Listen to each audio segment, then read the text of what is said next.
My daughter wrote a book about how I beat her as a child, ruining my reputation to gain fame.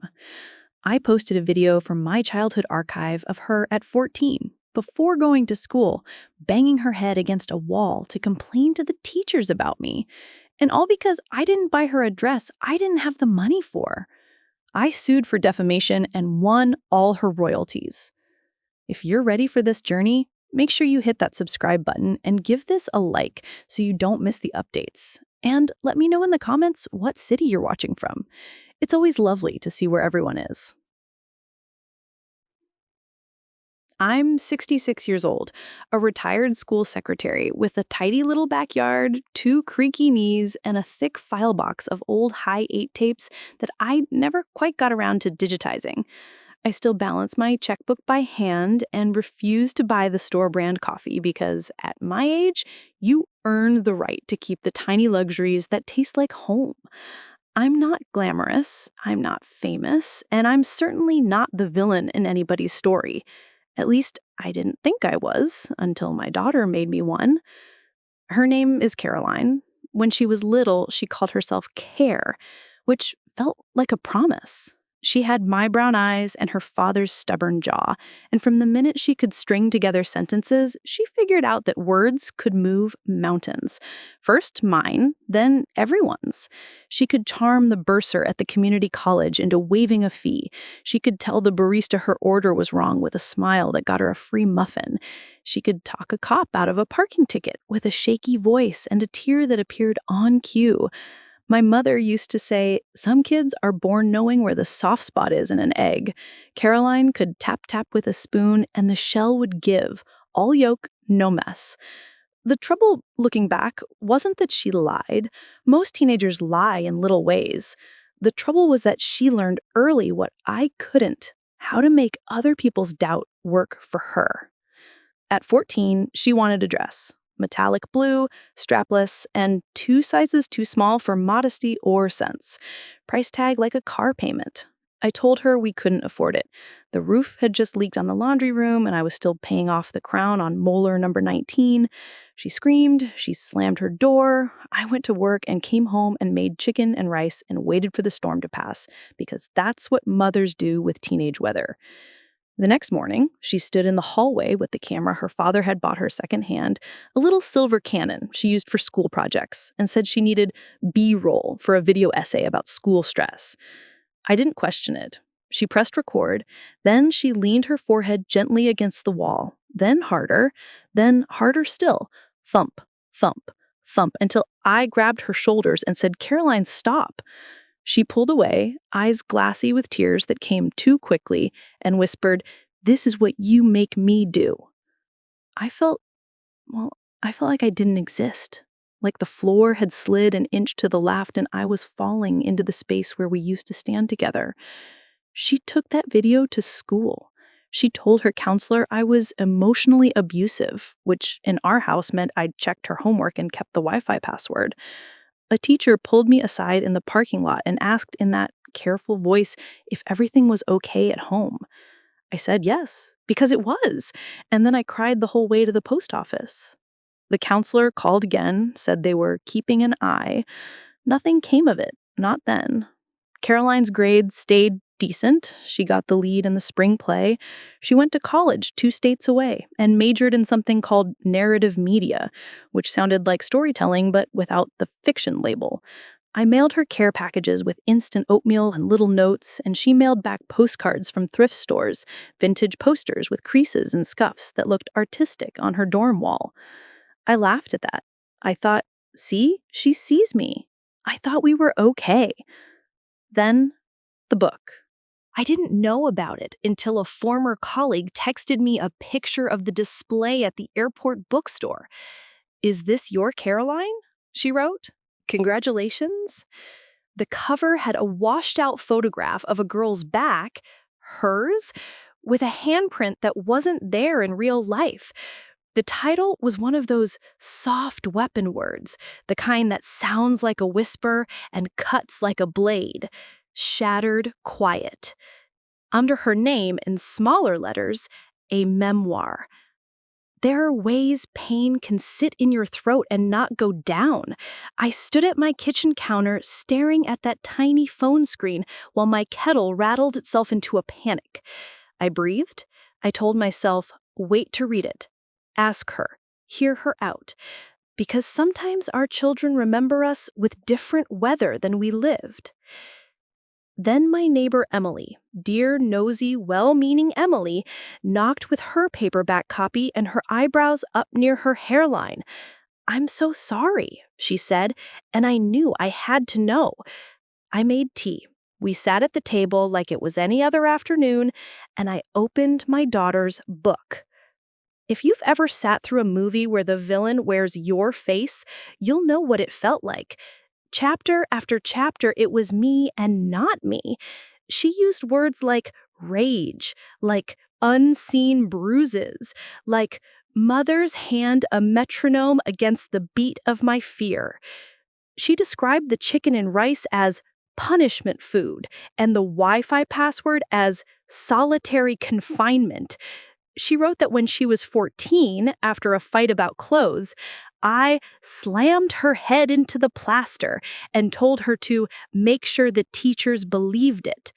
A neighbor in the book, my poor Emily, was recast as the woman who looked away. I turned the pages with a dry mouth. I can take criticism. I was married to a man who never cleaned a plate without providing notes. But that line about me slamming her head wasn't a story told slant. It was a lie. And not just any lie. It was a lit match rolled under a door. My phone started buzzing in a way that felt malicious. Cousins I hadn't heard from in years asked if I was ready to talk. Messages pinged from unknown numbers. "Monster! We believe survivors." The school board, where I'd worked for 30 years, sent a polite email asking me to defer my volunteer shift until things are resolved. On Facebook, a former student posted a paragraph about how nice I'd always been to her, and the comments beneath it were split like firewood, half compassion, half suspicion. "You never know," someone wrote. "The quiet ones can be the worst." I stood in my kitchen, my little world, and felt the air leave it. When Caroline called that Sunday, I answered. "Why?" I asked, before hello. My voice came out softer than I felt. "Why did you write that?"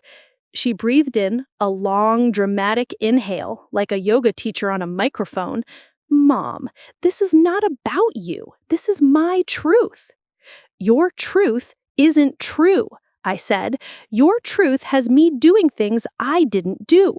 "You don't get it," her voice sharpened. "It's not about facts. It's about my experience. Readers understand that." Readers, not mothers, not people with faces and roofs and molars. Readers. The word stung. "You wrote that I slammed your head into a wall?" "I felt like you did." "Did you feel it or did you film it?" I asked. Silence. For a second, I thought I'd imagined the small hitch in her breath. "What?" "I still have that old tape of you," I said, surprising even myself. "The one from that morning. You recorded yourself because I wouldn't buy the dress. You were 14 and you made a movie. You banged your own head and I pulled you away. I said, 'Stop.' That's on the tape." Silence again, but different now, like the room on her end had shrunk. "Mom," she said at last, voice gentler, "you're misremembering. Trauma alters perception." I didn't trust my voice, so I said nothing. After we hung up, I went to the hall closet and pulled out the old file box, then another, and there it was. A stack of high 8 tapes in a cracked plastic case, labeled with my tidy loops. Thanksgiving 2001, car ride choice, and C, school morning. I hadn't watched it since the year we lived it. I didn't want to, but I wanted a new thing more. The truth, plain and steady and boring as a shopping list. YouTube taught me how to hook the old camcorder into the television, and when the picture flickered to life, I saw my kitchen the way it used to be, before the new cabinets and after the wallpaper came down. There was Caroline, hair in a high, shiny ponytail, chipped blue nail polish, cheeks flushed with the sort of theatrical angst that now sells t-shirts. And there was the wall. I watched it all, my stomach folded like a map. Saw myself enter frame younger and tired and reaching, saying her name with fear, not anger. I watched my hand on her shoulder, not a smack, not a strike, a touch. Stop, I said, 20 seconds before I'd always thought I did. And she looked at me with eyes that had already found the camera lens and kept going. I sat on the rug when it ended. Then I rewound and watched again, because that's how it is when you finally find the tree in the forest where someone carved your name wrong. You touch the bark twice to be sure. By Monday, a blogger had posted an exposé of me with a grainy yearbook photo and the kind of adjectives that pretend to be facts. The comments were worse. A woman with a sunflower in her profile picture said, "I hope she gets what's coming." I closed the laptop, made oatmeal, didn't eat it. Then I took a shower, put on mascara, small armor, and drove to a lawyer. I picked him because his office was in a building that used to be a bank, marble lobby, tall windows, and I needed walls that felt like they knew how to hold. His name was Marcus Lee. He was younger than me by 20 years and had the kind of patience that looks like still water until you realize it's a reservoir. I told him the story in the plainest words I could. He listened, asked questions about dates, asked if I had the tape, and asked if anyone else had seen it. "Defamation cases are tough," he said, as if we both didn't already know. "Truth is a defense. Opinion is protected. Memoirists wrap fiction around reality and call it a reef. But if there are falsifiable statements, specifics that can be proven false, then we have a shot." I said, "She wrote I slammed her head into the wall. I didn't." "That's specific," he nodded. "And if she profited from it, book deal, speaking tours, that means damages are measurable." "Did she name you?" "She used my first name and our real town. She called me M. Anyone who knows us knows it's me. And apparently, all of Facebook knows us." He wrote that down. Then he asked, with a careful look, "Are you prepared for what comes with this? Discovery, public scrutiny, your relationship with your daughter?" "My relationship with my daughter is already on a shelf at the airport." He nodded again. "We'll send a preservation letter to her publisher today.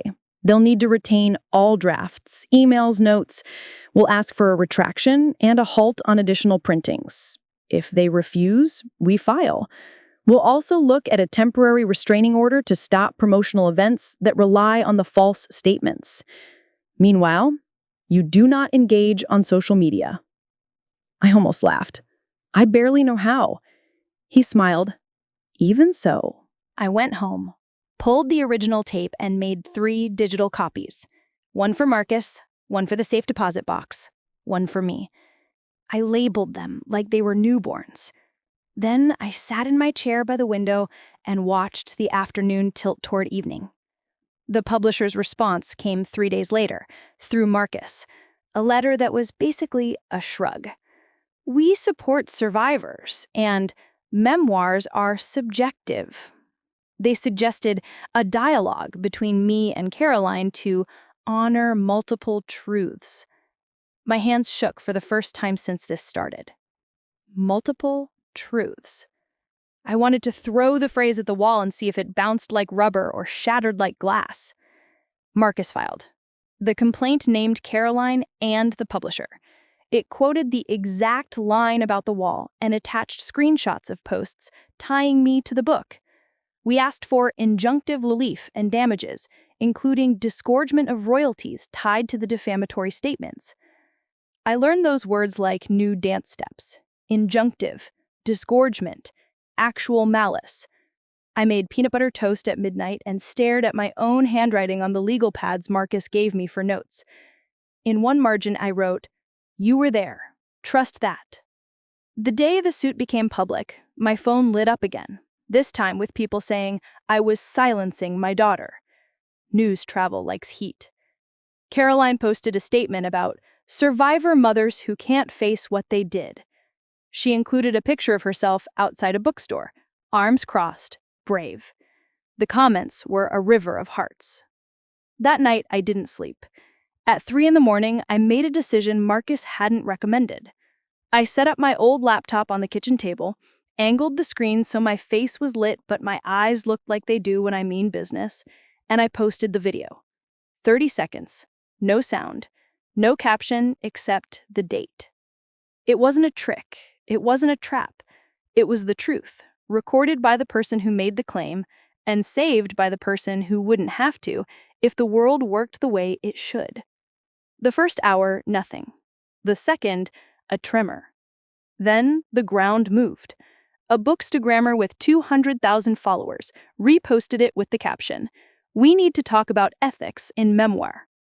Someone else slowed it down and circled my hand on her shoulder to show that it wasn't a slam, it was a stop. There were still comments calling me a manipulator, an abuser, a narcissist with tech skills, but a new voice joined the chorus. Doubt. Not doubt of survivors, but doubt of a specific story told by a person who had once filmed herself making it true. Caroline texted me, "Take it down, you're embarrassing yourself." Then, "That was a private moment." Then, "You have no right." I stared at those 3 lines and felt something shift inside me. Not like a snap, not like a break, more like a click, a lock turning. I typed, "You recorded it," and put my phone face down. I didn't celebrate. I didn't even exhale. I baked banana bread because that's what my hands know to do when my head is loud. While it cooled, I called Marcus. He answered on the first ring, his voice caffeinated with adrenaline. "Okay," he said, "we're in a different posture now. This changes the risk calculus for the publisher. They'll start thinking about settlement because they don't want to litigate truth against a video. But we're not rushing. We want the record clear. We want accountability, not just a check." "Good," I said, though a check would have helped with the roof again. We moved into discovery.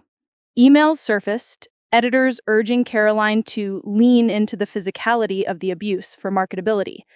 A marketing deck calling the wall scene cinematic. A voice memo where Caroline and her ghostwriter argued about whether to include the dress story, with the ghostwriter saying, "It's not as strong without something visceral." The ghostwriter, bless the poor woman, caught between art and appetite, had notes where she'd written, "fact check," with 2 question marks. Nobody checked. You'd think I'd feel vindicated right there, but it was a sour kind of victory. I was learning just how little the truth weighs on a scale that measures profit. Marcus kept us steady. He arranged for an expert to testify about false memory versus invented narrative. He found a retired school counselor willing to say, I'd never been on their radar for abuse. He deposed the neighbor who'd seen the cops come once for a noise complaint, not for violence, just for a party Caroline threw while I was at work, which the book had turned into a welfare check after a screaming match. And then the quiet thing happened. The thing that made me feel, for the first time, like the ground might hold. A teacher from the high school reached out privately. She'd kept a personal journal back then, and she'd written about that very week, about Caroline's theatrics, about the rumor mill. She'd written, I worry about C. She's playing a dangerous game with perception. Her mom seems firm, but kind. She'd kept that journal in a box in her attic, just like my tapes. She was willing to turn over a copy. This was not a smoking gun. This was a second camera angle, and it helped. And just when he thought he had me backed into a corner, he forgot who he was dealing with. Stick with me, because you'll want to see how this plays out. The publisher blinked first. They offered a retraction that would run on their website and in future printings, soft, squishy wording that would technically admit nothing and change nothing. They offered a small sum for legal costs, which would not cover a month of Marcus's time. Marcus slid the proposal across his desk like a disappointment he'd already made peace with. He said, "This is them testing us. If we say no, they'll sweeten it. If we say yes, we regret it." I said no, not because I'm fearless, but because at that point, fear was boring. I was tired of the taste of it. I wanted something else. We prepared for depositions. I picked a navy blazer that made me look stern in a way that felt fair. I practiced saying no without apology. Caroline arrived with a publicist, a stylist, and a lipstick the color of a fresh bruise. I almost didn't recognize her. Thin in the brittle way that stress carves from a face, taut around the eyes. She wouldn't look at me. When the court reporter asked her to swear to tell the truth, she did. Chin up, voice clear. For a flicker of a second, I saw the little girl who swore to brush her teeth and then hid the toothbrush behind the mirror. I loved that girl. I still loved her, or I loved the idea of her. Love is a habit I can't break. Marcus's questions were precise, surgical. Did your mother ever strike you? Did you ever witness your mother strike anyone? Is this video of you? Did your editor request more physicality? Why did you choose the word slam? Caroline answered in paragraphs that sounded like her book. At one point, he played the 30-second clip. The room was so quiet, I could hear the old tape hiss. She watched herself and didn't blink. She said, "Context matters. My truth matters." "Your truth," Marcus said softly, "made a lot of money." She looked at him then, really looked, and something passed across her face that I can only call math. She weighed herself against the tape, then the transcript, and the email where she wrote, "If we amp the scene with the wall, the arc lands." She did the math and realized that, for once, the numbers weren't on her side. 2 weeks later, their side called with a new tone. Flat, professional, no more soft words. They wanted to talk settlement, with confidentiality provisions, without admission of liability. Marcus put them on hold and looked at me. He said, "We can take this to trial. I like our case, but trials are coin flips with judges in robes. Or we can make a deal that does what you told me you wanted on day one. Clear your name, make it right, set a precedent that facts still matter." "What does making it right look like?" I asked. He smiled a little, the kind of smile I used to give students when I had a surprise on my side. He said, "It looks like more than a retraction. It looks like every dime that book made being rerouted. It looks like a new preface in every future copy. It looks like someone who built their platform on a falsehood having to stand on a smaller, truer stage." I took a breath that felt like the first one I'd had in months. "Okay," I said, "then let's make it right." I said yes, and the machine started moving. Marcus called it structured accountability, which sounded like something you'd put on a motivational mug. We drafted a counterproposal that did not blink, a full retraction in plain English, printed at the beginning of all future editions and posted on every publisher-controlled page that had ever mentioned the book, a recorded apology from Caroline to be hosted on the book's product page for a minimum of 1 year, and this was the part that made my palms sweat, disgorgement of all past royalties tied to sales of the memoir, with a court-appointed accountant reviewing the numbers so no one could claim fuzzy math. Future royalties would be assigned to me until a set amount was reached, after which they'd go into a fund I named the Real Story Scholarship, grants for low-income students learning media literacy and journalism ethics. I didn't want to take her food, I told Marcus. I'm taking back my name, and I'm turning the rest into something useful. He slid his pen between his fingers, thinking. He said, "It's bold, which is exactly where we need to be." The publisher balked at the apology video. "Humiliating," their lawyer sniffed, but our evidence had teeth. The forensic analyst we hired confirmed the date and authenticity of the old tape and identified Caroline's camera model from the battery compartment that flashed for one frame. A retired TV editor swore that the clip had not been doctored. I hadn't even trimmed the ends, bless my clumsy upload. Meanwhile, the teacher's journal entries found new company. An email from a teaching assistant that year saying Caroline had a flair for dramatics and a knack for angling sympathy. None of this proved abuse hadn't happened in other ways, but remember, our case hinged on the specific claim that I had slammed her head into the wall. The tape didn't just undercut it, it set it on fire and held up a marshmallow. Caroline's team tried a different angle. This will ruin her career, don't you care? Funny how concern shows up once the receipts do. I told Marcus, I carried her on my insurance until she was 25. I cared then. I still care. Caring is not the same as caving. Mediation was scheduled for a Friday in late spring, one of those Midwestern days that can't decide if it's going to be April or August. The conference room had a basket of granola bars and a coffee maker that wheezed like a tired uncle. The mediator, a former judge with eyebrows like gray commas, kept us in separate rooms and ping-ponged between us with offers and counteroffers. Hours passed. I ate 3 almonds and the corner of a granola wrapper by accident. Around 2 o'clock, the mediator came in, slid into a chair, and said, "They'll do the retraction and the royalties. They're stuck on the apology video." "What if we propose a written statement?" Marcus asked. "Something read by the publisher on her behalf." I felt a slow, stubborn heat rise in my chest. I said, she used her face to sell the lie. She can use her face to walk it back. The mediator eyed me, professional but curious, like he wanted to know what made a woman my age carry a spine like a rebar. He said, "Let me try something," and left. We waited. I watched dust float in the strip of sunlight on the carpet and thought about all the ways I'd tried, over the years, to make a softer landing for Caroline. Cushion under the falling plate, hand under the chin when she stumbled. All that cushioning had kept me quiet when I should have been clear.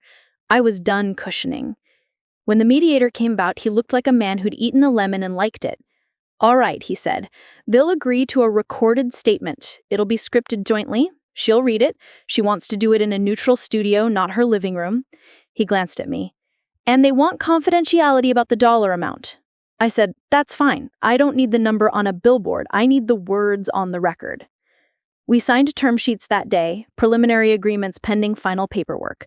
Marcus shook my hand like a coach after a championship. I drove home with the windows down and let the warm air slap my cheeks. I cried, finally, in a way that released pressure instead of adding it. Then I pulled into my driveway and found a perfect little insult waiting for me on my porch. A postcard with no return address, a photograph of the book cover on one side, and on the other, in block letters, "You'll always be the villain." No signature, no creativity, just the tired threat of a world that believes narrative more than nuance. I put that postcard in a drawer under the dish towels. Then I made dinner for one and slept like I had a lock on my door for the first time in months. The apology video happened in June. The studio was a rented space with a gray backdrop and a nervous producer who kept offering me sparkling water. Caroline walked in with a stylist and a publicist, both wearing black and the tight faces of people who manage disasters for a living. She was paler than I'd seen her, thinner, her hair cut into a sharp bob that said, "New season." I hadn't hugged her in a year. I didn't then. There's a difference between dignity and frost. I tried to stay within it. The statement we wrote was simple. We had fought over verbs, misrepresented versus fabricated, inaccurate versus false, and I won the ones that mattered. She read from the teleprompter, voice steady. "In my memoir, I wrote that my mother slammed my head into the wall. That statement was false. I filmed myself creating that bruise when I was 14. I regret the harm my words caused, and I apologize to my mother." The publicist had tried to wedge in a paragraph about subjective experiences and emotional truth. Marcus had slid his hand over the page and said, "No." After the recording, I caught her eye. "I never wanted you hurt," I said quietly. "I wanted you honest." Her mouth tightened, then loosened. "You don't understand publishing," she said, but it didn't sound like a defense anymore. It sounded like a confession. 2 days later, the publisher posted the video and the retraction. Bookstores stuck errata slips into unsold copies. Reviewers who had gushed posted sheepish updates. A daytime talk show canceled her appearance and invited a journalism professor instead to talk about memoir ethics. The river of hearts on Caroline's page shallowed to a trickle, replaced by a few brave souls saying, "We can love writers and still expect facts when they present them." And just when he thought he had me backed into a corner, he forgot who he was dealing with. Stick with me, because you'll want to see how this plays out. Because then came the twist, the one I didn't see coming, and I see plenty. The ghostwriter called me. Her name was Dana. She sounded like every woman who's ever apologized and explained in one breath. "I wanted to do the right thing," she said. "I pushed back. I left notes. They told me to stand down or they'd replace me. This industry eats girls like Caroline and women like you and me, just from opposite ends." "I don't hate my daughter," I said into the receiver, surprising myself with the calm of it. "I wanted you honest." Dana had emails. She had voice notes. She had a conscience that had been poking her ribs since the book tour. "I'll give your lawyer everything," she said. "I don't even want money. I want my name off the paperback." Marcus practically purred when I told him.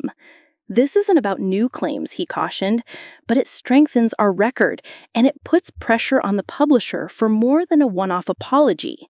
We can push for systemic changes, fact-check protocols for memoirs that made claims of criminal or abusive behavior, third-party fact-checking, a confidential notice to named parties with a chance to respond, and an internal review board that wasn't all marketing majors trying to go viral." It wasn't everything, but it was a start. We stapled it to the agreement like a little policy miracle. The day the court approved the settlement terms, I bought a cake from the grocery store and asked the girl behind the counter to write in blue icing, "Facts matter." She looked at me, tipped her head, and said, "That's metal," which I decided was a compliment. I took 2 slices to Emily and 1 to the teacher who'd saved her journal, and ate the 4th at my kitchen table with my fork clanking against the paper plate like a bell. Then came the part nobody warns you about in those podcasts where the hero wins.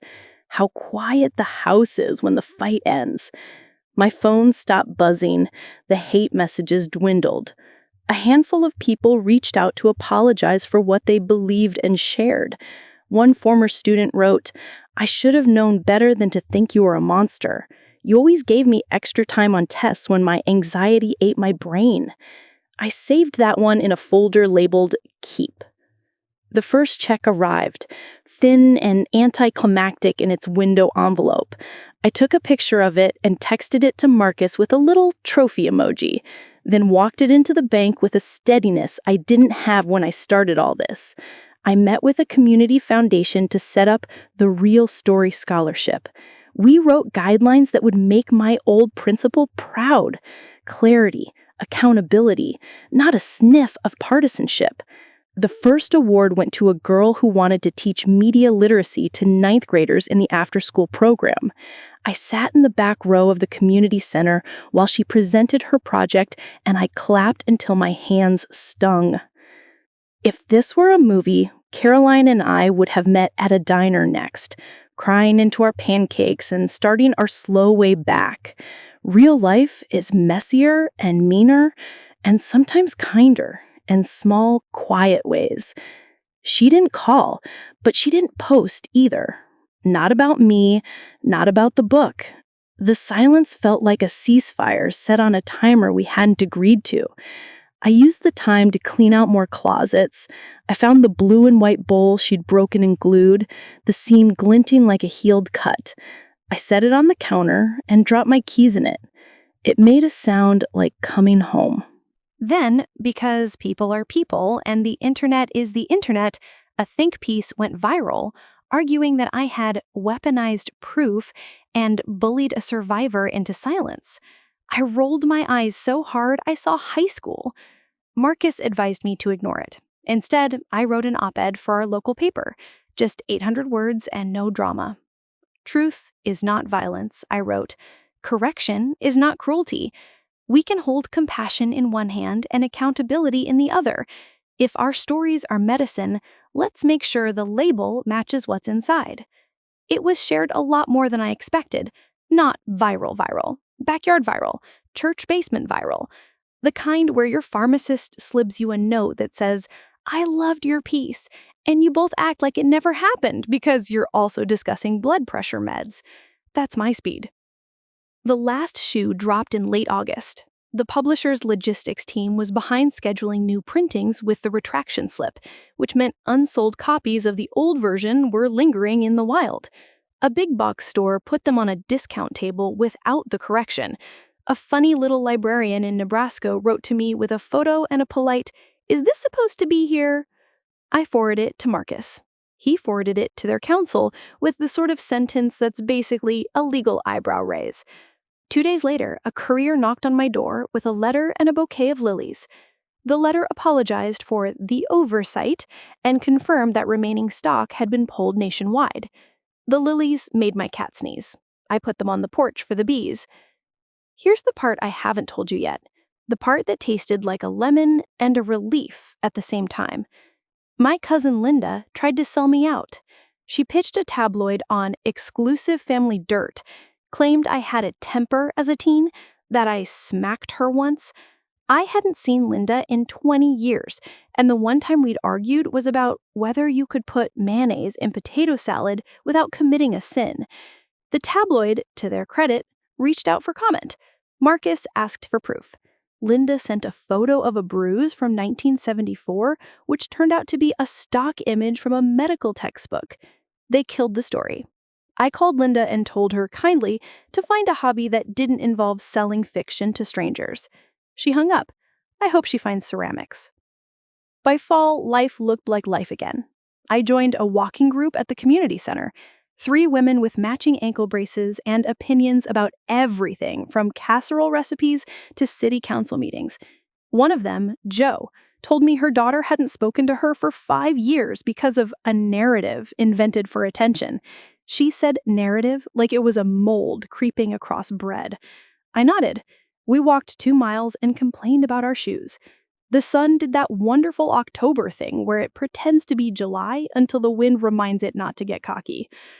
Then the text came, late one night. "Caroline, I broke the NDA. I did an interview. It airs tomorrow." My stomach dropped like an elevator. "Why?" I typed, and then deleted it because the why wouldn't change the what. She had agreed not to talk for a set period, standard in any settlement. Breaking it wasn't just unkind, it was expensive. I didn't sleep. The interview ran at 10 the next morning. She was polished and sad and very good at what she does. She didn't repeat the false claim, our lawyers had seen to that, but she danced around it with talk of pressure from powerful forces and the pain of being silenced. She mentioned family dynamics and used a lot of foggy metaphors. The host made sympathetic noises. The audience clapped when prompted. I watched with the sound low and my jaw set. Marcus texted 2 words: contempt proceedings. Then he called. He said, "We warned them. This is a breach. We'll enforce." I let out a breath that trembled and then steadied. Do it. And here's where the last kind of revenge, the best kind, the only kind I recommend, showed its face. Not a dramatic courtroom scene with yelling and pointing, but paperwork. Cold, crisp, boring paperwork that says, "You made a promise. Keep it or pay." The court ordered a penalty, steep enough to sting, but not so dramatic that the internet could make a martyr of her. The assigned royalties kept coming. The publisher, newly fond of its policy, reminded other authors that facts weren't frosting. You couldn't slather them on a cake after it cooled. He was about to get exactly what he deserved, and I had a front row seat. Don't go anywhere. There's a wedding ring of irony I wear now. After everything, the money that flowed to me because of that book helped me fix my roof, replace Molar 19 properly, and fund 3 scholarships in our first year. I send the recipients little notes in my tidy curls, and I tell them to call me Sarah, not Mrs. Hart, because I have enough titles to polish. Some nights, I sit on my porch with a glass of iced tea and watch the neighborhood kids ride their bikes in wobbly circles. I think about the blue dress, how big and shiny the want of it was, how expensive, how impossible. I think about the tape the terrible cleverness of a 14-year-old, the hollowness of fame, and the quiet heroism of paperwork. As for my daughter, I don't give you the neat bow. We speak sometimes. We keep it to the weather and the cat and the time she found a good cantaloupe on sale. Boundaries are a kindness we both understand now. When she texts, "I saw your scholarship thing," I text back a link and a heart. When she writes, "I'm working on fiction," I send clapping hands because, Lord, please, let her put that label where it belongs. I won't lie to you. After the contempt penalty and the lilies that made my cat sneeze, I thought the story would shrink back into my life like a bad stain after club soda. I imagined a gentle fade out, me, my walking group, some grandbaby photos that weren't mine but I claimed anyway, a steady drip of scholarship applications to read with a cup of coffee. But reputations don't just recover, they get reorganized. People refile you in their mental cabinets, and sometimes they mislabel the new folder for sport. The first shuffle came from church, of all places. We're Methodists, soft chairs, softer hymns. The women's circle asked me to give a little talk on truth and grace, which felt like being asked to demonstrate how to juggle knives and eggs. I said yes, because if you don't speak at your own church, you end up hearing your story through a prayer request, and that is never where you want it. I wrote my notes on index cards, underlined the verbs, and practiced saying grace without sounding like I was spitting out a lemon seed. The night of the talk, some of the younger moms slid into the back row like squirrels. 2 had strollers, which is how you know you'll be fact-checked live via group chat. I told the story without the legalese, the way you would over a potluck table if the green bean casserole could hold your secrets. I said, compassion is not a coupon code you can paste over a lie, and apology without repair is a coupon that's already expired. They laughed in the right places, clucked in others, and when I finished, a woman I didn't recognize stood up and said, "I believed your daughter. I'm sorry I commented the way I did." She had a baby asleep in a sling, her mascara had migrated south. I said, "Thank you," because that's all there is to say to someone who walks toward you with their hands up. 2 days later, the clip hit Facebook. Little shaky phone video, my voice crisper than I felt. One of the squirrel moms had posted it with, "We need to talk about accountability without losing our hearts." It didn't explode, but it traveled.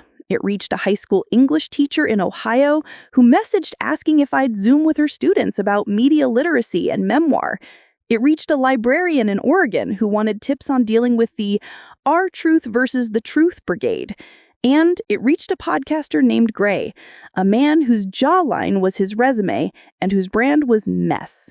He left a voicemail that started with, "I'm on your side," and ended with, "Let's make some noise." Marcus heard noise and said, "No." I agreed. Quiet had finally learned my address. I wasn't handing it directions to a party. Still, I let the invitation sit in my email for a day because there's a seductive part of me that wants to be loud just once on purpose. I deleted it the way you delete shoes you can't walk in, with a sigh and relief. The scholarship, on the other hand, went loud without me. The first cohort sent me thank you notes with handwriting like hopeful birds. One girl wrote, "I'm going to teach my grandma how to spot fake news. She shares everything with the sunset behind it." Another said, "I want to study long-form journalism because TikTok makes my brain feel like popcorn." I made a bulletin board in the hallway and pinned their notes up like a tiny museum of better tomorrows. We started hosting Saturday workshops at the community center. How to verify what you're sharing before you share it. Memoir is not a courtroom, and my favorite, receipts, what they are and why you should keep them. I brought in a retired reporter who wore cardigans like armor and treated footnotes like a love language. We sat at long folding tables with coffee and paper cups and practiced asking the question that saved my life. How do you know? That's how the second shuffle found me, a thin woman with a voice like a hinge who introduced herself as Nora, the school counselor from Caroline's year, newly retired and finally willing to talk. "I had a file," she said in the lobby, eyes darting like she expected a hand to come down on her from the ceiling. "Not much, but something. A note about that day. I didn't think it would matter after all these years, and then I saw your workshop flyer, and I kept it, Mrs. Hart. only because I meant to follow up and didn't. She pressed a manila envelope into my hands like contraband. Inside, a printout from the school's old email system. The subject line, Student Concern, C. And there it was, written on the morning of the infamous dress day. Caroline, filmed banging her head, referred to counselor by teacher, refused to speak privately, insisted on public audience, seems to be performing. Suggested family meeting, student declined. It wasn't proof of anything except exactly what it said, but it was one more pebble on my side of the scale. I gave the copy to Marcus. He read it twice, then nodded like a man marking a notch in the doorframe. Patterns, he said. Courts love patterns. I wish I could tell you that kindness met us around every corner. It didn't. A local arts collective invited me to sit on a panel about narrative ownership, then rescinded it after a few loud voices said my presence would re-traumatize survivors. One of the loudest voices belonged to a professor who had assigned Caroline's book in her course on truth-telling. Her students had found the retraction, bless them, and brought it to her. She told them retractions are part of the text. I told Marcus, that's like saying the fire department is part of the house. The agent, Caroline's old agent, took a more hands-on approach. She posted a thread about vindictive litigation and mothers with money silencing daughters. That last part made me snort. If I had money, my roof would have leaked less and she'd have worn the dress. Marcus drafted a polite cease and desist with links to the apology video and the settlement terms. The thread disappeared, replaced by a feed full of sunset yoga and vague quotes about phoenixes. I rolled my eyes so hard I nearly sprained something. Then came the email that turned my good, steady anger into a tool again. A journalism school invited me to keynote their fall ethics symposium. We want someone who lived it, not just someone who writes about it, the dean wrote. Expenses covered, honorarium modest, audience full of kids who still actually read the corrections column. I said yes so fast my fingers tripped. Marcus smiled when I told him. Be careful, he said. Universities have their own weather. He was right. I brought a cardigan and a raincoat. I wrote the talk like you write a letter to your younger self if your younger self had become a crowd. Sharp, warm, unafraid. I titled it, When the Story Eats Its Own Tail, because I thought I was clever. I opened with the tape, not showing it, just describing the dumb, human truth of what it looked like on my old kitchen wall. I talked about compassion without capitulation. I talked about the difference between narrative tension and real-world harm. I told them to put a line in their notebooks and label one side feels true and the other is true, and to do the discipline of moving facts to the right-hand column before they ever pitched a piece. They clapped like students do, sincerely, with the hunger of people building their lives. In the Q&A, a boy with a buzz cut asked, "How do you stay kind when people are cruel?" I said, by distinguishing between the person and the behavior, and by remembering my mother's advice. Don't set yourself on fire to keep someone else warm. A girl with hair like a question mark asked, "What if you tell the truth and they don't believe you?" I said, find one person who does and build out from there. It felt good. It felt like the opposite of the day I opened the book. I was gathering my things when the moderator whispered, "There's someone here asking to speak with you privately."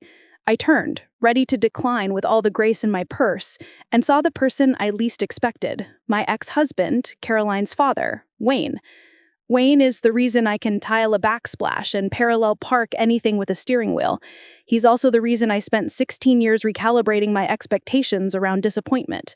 He'd moved to Arizona with a woman who sold essential oils and had the tendency to describe herself as a free spirit, which is a lovely thing to be when you don't owe anyone child support. We hadn't spoken in years, and that suited us both. But there he was, older, smaller, his stubborn jaw drooping into an apology it had avoided ever forming. "Sarah," he said, hat in hand, because of course he literally wore a hat. I watched the video. He paused like he expected a slap. He wouldn't get one from me. He never had, which was part of the problem. "I know what she took from you," he said. "I want to make it right." I made a sound that landed somewhere between a laugh and a cough.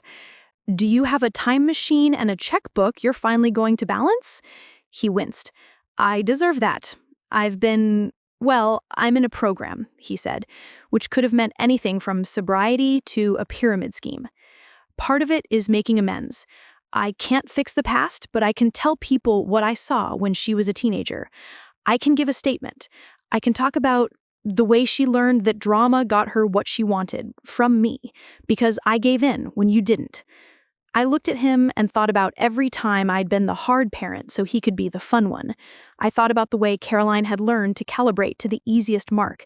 I thought about the headbanging, the dress, the book, the way he drifted through fatherhood like a kite. I don't need your confession, I said, and I don't need your statement. The court record is closed. He nodded, eyes slick. Then let me put money into your scholarship. Anonymous. He swallowed. Not because I'm generous, because I owe a debt and I want to pay some of it in the only currency that might matter. I weighed that. I am not a saint. I am a woman who keeps receipts in a shoebox and uses coupons like a sport. You'll make the check to the community foundation, I said, and you'll not use it to buy your way back into Caroline's life. He nodded like a man who'd already rehearsed that answer. He wrote a number on a napkin that made me sit down. He handed me the napkin and his hat. Keep the hat, he said, which I absolutely would not, but I appreciated the drama. Back home, I told Marcus. He laughed. God bless America, he said. Men, hats, and napkins. The money came, through the foundation, with no strings and no publicity. We added 2 more scholarships that year and started a micro-grant for student journalists who wanted to do freedom of information requests without asking their parents for $25. You'd think we were coasting to the credits, wouldn't you? That's when the last big ripple hit, a class action whisper. Turns out, Caroline wasn't the only one in the publisher's stable whose memoir had leaned into physicality. A handful of people who'd been flattened into villains on the page, an ex-labeled stalker when the police report said witness, a mother fused into a monster by a daughter with an editor's pen, had seen my case and approached Marcus through back channels. We're not going to be the queen of lawsuits, I said, but maybe we can be the map. Marcus, cautious as a cat on a wet floor, agreed. He introduced them to a consortium of lawyers who smelled contingency percentages and principal, in that order. And he asked me if I'd be willing to file amicus briefs if it came to policy, not money. Policy is my love language now, I said, as long as I don't have to wear heels to say it. While all that brewed under a lid, the ghostwriter Dana sent Marcus a zip file she'd finally wrangled from an old laptop. Her email read, I found a folder labeled C-staging. It's not as salacious as it sounds, but you should see the one called pitchdeckv2.pptx. We opened it together at his conference table. Slide 1, the book cover concept. Slide 2, marketability enhancers. Slide 3, key scenes to emphasize. Guess which wall made the list? I felt heat lick up my neck. Slide 5 was the kicker. If author has video assets, consider integrated campaign, teaser clips. That's right. Somebody at that table had thought about using the very tape as promo if it could be spun right. The audacity gave me a headache and an odd surge of gratitude for my own inertia. Had I been a more modern mother, maybe I'd have digitized sooner, and someone else would have taken it from me. Marcus leaned back, hands steepled. He said, this isn't just ugly, it's instructive. He drafted a letter to the publisher reminding them of their new policy and enclosing the deck. He CC'd the internal review board they'd created for memoirs and added a sentence that was half velvet, half knife. I trust this will be used in your ongoing trainings as a case study in what not to do. The general counsel replied in under an hour with enough contrition to stock a Catholic church. Meanwhile, the librarian from Nebraska, my accidental guardian angel, emailed me again. We're hosting Banned Books Week, but I'm thinking of adding a verified bookshelf with titles that have been fact-checked. Want to make a list? Bless that woman. I crowdsourced with teachers and journalists and made a starter stack. Investigative memoirs with receipts. Essays that wore their footnotes proudly. Stories that admitted memory's fog and walked carefully anyway. We printed little bookmarks that read, Ask, how do they know? We gave them out at the farmer's market with apples and a smile. I'd love to say Caroline and I had a breakthrough. What we had was a thaw. She texted me a photo of a kitten she'd adopted. Her name is Moxie. She eats my shoelaces. I sent back a bag of toys shaped like sushi. She wrote, "Thanks, Mom," at 2 in the morning, which is the time apologies like to get stuck behind. I didn't poke. I've learned not to interrogate a ceasefire. Then, 3 months after the symposium, a producer from a very respectable Sunday magazine show called. "We're doing a piece on memoir ethics," she said. "We want to include your story, but not as a spectacle, more like a case study." She name-dropped the journalism professor who'd subbed for Caroline on the talk show. He'd recommended me. Marcus did his due diligence and found no gotchas in their email. "If you say yes," he said, "we'll ask for questions in advance and the right to see any excerpt from the tape they use." I said yes, knowing I might regret it, and then went to Target for a blouse that didn't make me look like a senator's wife. They filmed in my kitchen. I made coffee for the crew because I am not a monster, and because coffee is my love language when policy is off-duty. The correspondent asked sharp, fair questions. She did not ask me to cry, which I appreciated. They rolled a 10-second clip of the tape, with the sound low, and my hand visible and my voice clear. Stop. It felt less like a weapon and more like a document this time, part of a living record. After the segment aired, the emails came, as predictably as sunrise. Some kind, some caustic, and some confused. One stood out. The subject line bare of punctuation. "I'm sorry it was me." The body? "I was the girl who texted monster to you the day the book came out. I don't know why I did it. No one was watching. I'm 20 now, and I'm ashamed. If you want me to donate or volunteer or just hear me say I'm sorry, I'm here." I wrote back, "You've already started by telling the truth about what you did. If you want to help, teach someone younger than you how to check facts before they press send." Mid-December brought the first snow and the last big turn. A thin, registered letter arrived with a return address from a small law firm in a city I only ever see on weather maps. It was from the ghostwriter's attorney, Dana's.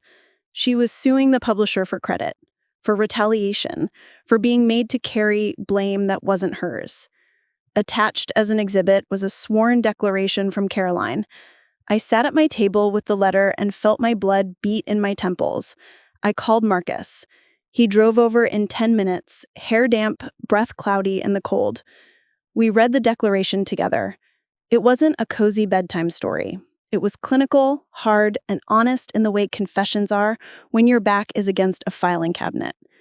Caroline detailed editorial pressures, marketing's insistence on visceral scenes, and her own willful choices, words like amplified, embellished, fictionalized.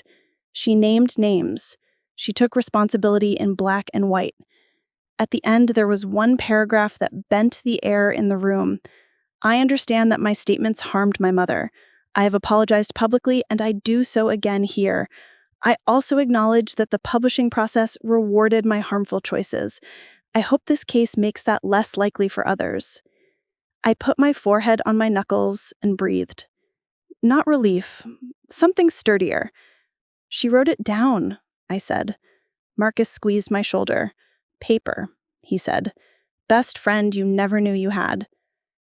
I could end here, and it would be tidy enough for television. But remember, I'm a woman of a certain age, and I know better than to roll credits before the last check clears. There was one more thing I wanted. Not money, not an apology, not even a policy. I wanted to reclaim the spot where the lie had bloomed, the high school. I emailed the principal, who was young enough to be my son and intelligent enough to fear PTA meetings. I proposed a media literacy night for parents and students. What to do when story and fact fight. He wrote back, yes, in all caps, like I'd offered to write a grant that would install air conditioning in the gym. We set a date in January. I asked the teacher with the journal to join me. I invited the counselor, Nora, who brought her envelope habit and her candor.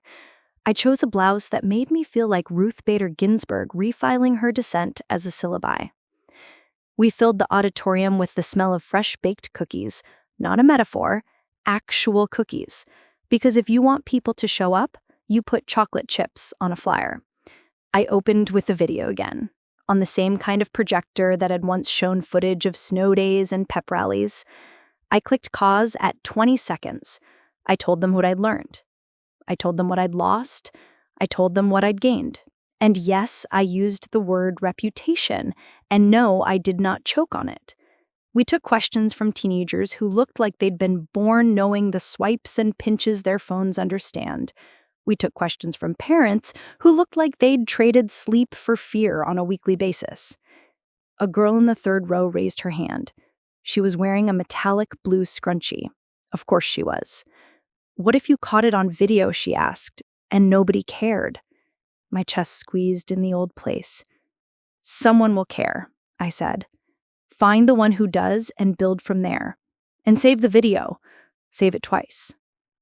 I looked out at those faces, at the wall where the screen hung, and I felt the story come back to the room where it started and become something else. Not a weapon, not even a shield. A tool. And just when he thought he had me backed into a corner, he forgot who he was dealing with. Stick with me, because you'll want to see how this plays out. Because the last move, the one that closed the circle and opened a new door, came from a place I'd never expect mercy. Caroline herself. A text, simple as tea. Can I come to the school night? It had already happened. She'd meant a future one. I stared at the phone until the screen went dark and showed me my own reflection. Then I typed, "Yes, sit with me on stage. We'll talk about how stories can go wrong and how they can be put right." She replied with a single word I hadn't seen from her since she was 11 and asked for help with fractions. Okay. I won't pretend I was calm the night I agreed to put my daughter on stage next to me. I paced my kitchen in circles so tight my cat got dizzy watching me. I set out 2 mugs, then decided that sent the wrong message and put one back. I tried on 3 blouses and chose the one that says, "I am a kindly woman who could also bankrupt you with a binder." I called Marcus and said, "Tell me this isn't a trap." He said, "It might be a test, but if you write the test, you can pass it." We set a date in January, the kind of night when the cold makes a zipper sound when you breathe. The principal offered the new auditorium with the nice lights and the seats that don't squeak. He told me to hire the same security team they use for rowdy basketball games, not because I expected trouble, but because a plan is a coat you wear so the weather can't surprise you. He understood. He's good at weather. Caroline arrived early, which is how I knew she meant it. Early is repentance's first dialect. She wore a navy sweater and jeans and shoes a person could stand in for a long time. No publicist, no entourage, no public mourning cape. She hugged herself with her elbows and looked at the stage the way you look at an old couch you're not sure will be comfortable. "Hi, Mom," she said. I nodded. "Hi, baby." She flinched at the word and then let it sit. We did a run-through with the AV kid, a sophomore named Eli, who treated our microphones like sacred relics. I told him, "If anything goes weird, cut my mic first." He grinned. "Yes, ma'am." Caroline watched him with a careful gentleness that told me she was trying to see people not as props, but as people. It's a muscle. I recognized the strain. By 7 o'clock, the room was full. Teachers, parents, teenagers in hoodies that cost more than my first car, grandparents with their hands tucked under their thighs to keep from clapping at the wrong times. The librarian from Nebraska had mailed us a box of Ask How Do They Know bookmarks, and we put them in a basket by the door, next to a plate of cookies and a sign that said, "Truth and chocolate, please take both." I opened the night because I'd opened the wound in public first and wanted to own that. I'm Sarah, and I'm here because I love stories too much to let them lie. Light laughter, good. I added, "Once upon a time, my daughter wrote a story that hurt me deeply. And then we did something rarer than an apology, something terrifying and delightful called correction." Heads tilted. The sound of listening has a pitch. I've become a tuning fork for it. I spoke for 10 minutes, I kept it to what we could all learn: the receipts, the policies, the way to hold compassion and skepticism like you're carrying two casseroles. Then I looked at Caroline and nodded. She stood up like she'd made a vow to her knees. I built a career, she said, on making people feel. I forgot to make sure they felt the truth. She glanced at me, then back at the room. I won't relitigate facts you can Google. I will tell you that I learned what happens when you take a shortcut through someone else's life. The map doesn't match the ground, and if you're not careful, you walk right into a cliff. She talked about pressure, yes, but she didn't hide behind it. She talked about the dopamine of praise, the algorithm of applause, the seduction of being believed. She said, "My mother didn't slam my head into anything. I filmed myself. That's the sentence that matters." In the second row, a man in a fleece vest crossed his arms, then uncrossed them, then leaned forward with his elbows on his knees. A girl in the back put her phone down, slowly, like it had just told her a secret she wasn't sure she wanted. The room shifted toward us, not away. We took questions. A boy asked, "How do I tell my story if my parents remember it differently?" Caroline said, "Use words like, 'I felt,' not 'you did.' Put your diary on the page, not your mother." I added, "And if you're going to make a claim that can be checked, let it be checked." A grandmother asked, "What if the lie is small?" I said, "Then the repair can be small too, but do it." Small lies are the sugar ants of relationships. Ignore them, and they bring a whole colony. About halfway through, a woman stood up with the posture of a person who does Pilates and conflict. "What if I don't believe you?" she said to Caroline. "What if I think you're only saying this because you got caught?" The auditorium hushed the way a church does before a thunderstorm. Caroline nodded like she'd been waiting for that exact pitch. "Then start there," she said. "Don't give me trust I haven't earned. Watch what I do next. Watch what I write next. Watch what I correct without being asked." She turned to me, then back to the woman. "Sometimes the only amends you can make is your next 10 years. And just when he thought he had me backed into a corner, he forgot who he was dealing with. Stick with me because you'll want to see how this plays out." We ended with something I hadn't planned, but recognized when it knocked. We invited the students to write one sentence they wanted to be true about themselves in 10 years, and one sentence they were ready to correct about last year. We handed out note cards and pens. The rustle was holy. They wrote and folded their cards and slid them into a box the art teacher had decorated with newspaper clippings and little gold stars. We told them we'd keep the box sealed for a year and then mail their cards back if they wanted. A small boomerang of accountability. The line to sign up for the mailing list was longer than the line for cookies. When the room emptied and the lights came up, Caroline and I stood on the stage like women who had climbed a hill together in separate boots. "You did well," I said, which is mother for "I am proud." She blinked fast. "I didn't expect to feel lighter," she said. "Confession is a cardio workout. Burns clean," I said. She laughed the laugh I remembered from age 8, loose, like a door swinging on well-oiled hinges. I put my hand on her shoulder. It fit the same as it always had. That might have been the end, but the universe loves a dangling thread. 2 weeks later, the ghostwriter suit settled. Dana called me from a park bench, breath clouding the receiver. "They gave me my credit, my back pay, and their internal emails are now the cautionary tale in their trainings," she said. "Also, they're starting a fund for fact-checkers. It's not huge, but it exists." I pictured a room full of 25-year-olds with red pencils and spines, and for once, my cynicism sat down and let hope drive. The class action whisper congealed into a filing in a different city, far from our little town. Marcus wasn't lead on it, which kept me out of depositions and in my lane, but he sent me a copy of the complaint. It was all there: the pattern, the marketability metrics, the way some stories get juiced until the fruit is bitter. I signed an amicus brief with my tidy name and my undramatic address, saying simply that I believe verifying serious claims before printing them isn't censorship, it's hygiene. If the court agrees, student journalists will learn that line in their first week and the world will tilt a fraction towards sanity. On the home front, my life grew small again, in the best ways. I planted bulbs that would surprise me in April and joined a book club that actually read the book. We chose titles with footnotes like jewelry.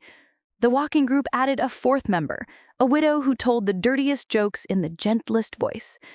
The scholarship fund hit a number that felt like a warm coat draped over a bunch of cold shoulders I'd never see. The roof didn't leak. Molar 19 stopped complaining. I bought the fancy coffee and didn't feel guilty one bit. One Saturday, Caroline came over with Moxie in a ridiculous bubble backpack. The cat looked like a tiny astronaut and immediately launched an exploratory mission under my couch. Caroline stood in my kitchen holding a pie carrier. "I baked," she announced, an act of bravery in my family where baking is an inherited weapon. She'd made a blueberry pie that tasted like she'd followed the recipe and trusted it. We ate slices standing up, as women do when sitting down would make things too emotional. She wandered to the hallway and stopped at the bulletin board where I kept the scholarship notes. "You kept these," she said softly. "Of course." She took a picture and didn't put it online. Progress has quiet tells. We sat at the table with our forks abandoned, like peace flags. "I'm writing again," she said, eyes on the pie plate. "Fiction. Short stories about girls who don't get what they want, and it turns out to be the best thing that ever happened." I smiled. "I'll read every draft." She shook her head. "Not yet. I want to know what I think before I know what you think." I raised my mug. "To interiority," I said, "because I am exactly that kind of mother," and she rolled her eyes with affection. A week later, the Sunday magazine show aired a follow-up segment about the publisher's new policies. They interviewed a young editor who looked like she'd eaten a binder of ethics for breakfast. "We're implementing third-party verification for serious allegations and a response protocol for named parties," she said. "We also brought in a librarian to teach us the difference between memoir, essay, and make-believe."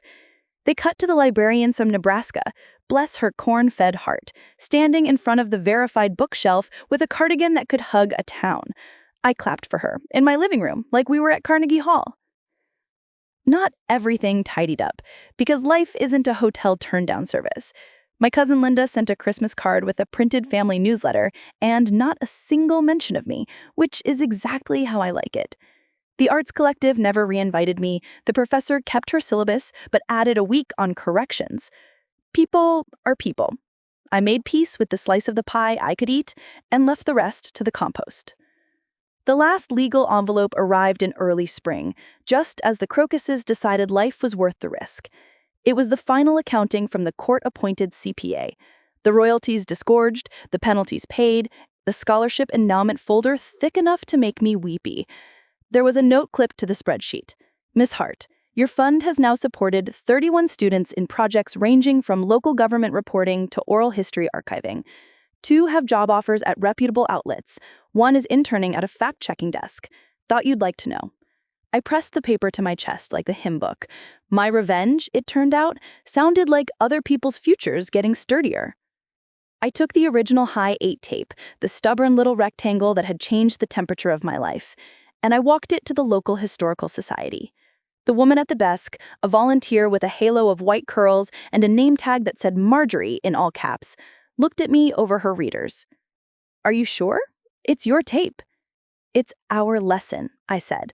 "Archive it with context. The clip is nothing without the words around it." She pulled out a form and I signed my name again, a habit that had gone from defense to donation. The night before our next school event, the one Caroline had asked to attend before it existed, she texted me the way normal people do. "What time should I get there?" 6:15, I wrote. "We'll do a mic check. Wear whatever makes you feel like a grown-up who can also breathe." She sent a laughing emoji. Then, "Mom?" "Yes. Thanks for not giving up on me." I stared at that sentence until it blurred. "Thanks for not making me," I typed back. We both did a hard thing. At that event, she read a short story. It was about a girl who wanted a dress and thought the dress would change her life. The girl didn't get the dress. She found a library job instead and learned to wear the light in those stacks like silk. The audience clapped the way you clap for someone who just walked themselves out of a maze. Afterward, a student with a timid posture approached, clutching a note card like a flotation device. "My mom says my diary is a court record," they whispered. "It scares me to write." Caroline squatted to eye level. "Your diary is a room where you get to be wrong in private," she said. "If you want to show someone, make sure they know the rules. If they don't, write anyway and lock the door." The kid nodded so hard their hair bounced. I looked at my daughter and saw not a brand or a headline, but a person doing her reps of the gym of integrity. There is no shortcut for that. Thank God. Here's what I keep on my fridge now, with the coupons and the spare keys. A list titled, "What We Do Next Time." It says in my tidy loops, 1. Save records. 2. Ask for verification. 3. If it's wrong, correct it fast. 4. If you're wrong, apologize without a PowerPoint.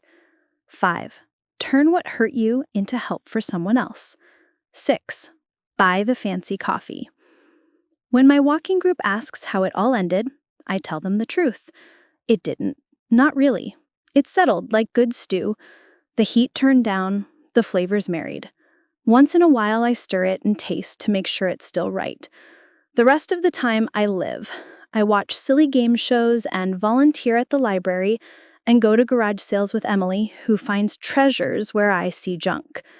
I keep my receipts and my softness, and I know now that they're not opposites. Justice didn't give me back the years I spent with my shoulders up around my ears. It gave me a spine I can hang a coat on. Vindication didn't make me younger. It made me quieter in a way that is not the same as silence. My daughter isn't my best friend. She's my daughter. That's a promotion for both of us.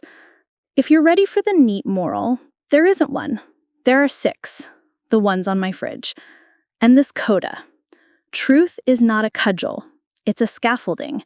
It helps people climb out of holes they dig with their own hands or fall into following someone else's map. My revenge was not a blow. It was a blueprint. He was about to get exactly what he deserved, and I had a front row seat. Don't go anywhere. Because if there's a final turn, and you know me, I love a button, it's this. Caroline sold a short story to a small journal that pays in contributor copies and pride. They asked her for a bio. She wrote, "Caroline Hart lives near a library and is learning to tell the truth even when it makes the story less exciting." It turns out that's where the real plot is. She mailed me a copy with a sticky note on the page. "For you." I taped that note next to the scholarship letters. It looks good there. It belongs. That's the end, or as close to one as a woman like me allows. I took back my name, not with fists, but with files. I won the suit, the royalties, and a measure of policy that will outlive me in offices where eager people make books. I turned the money into something that will keep telling the truth after I'm gone. And I sat on a stage next to my daughter and watched her choose the long, boring, beautiful road of repair. Now it's your turn to talk to me. What would you do in my place? So another story of my grandmother has ended, and be clicking here, you will have when more such stories.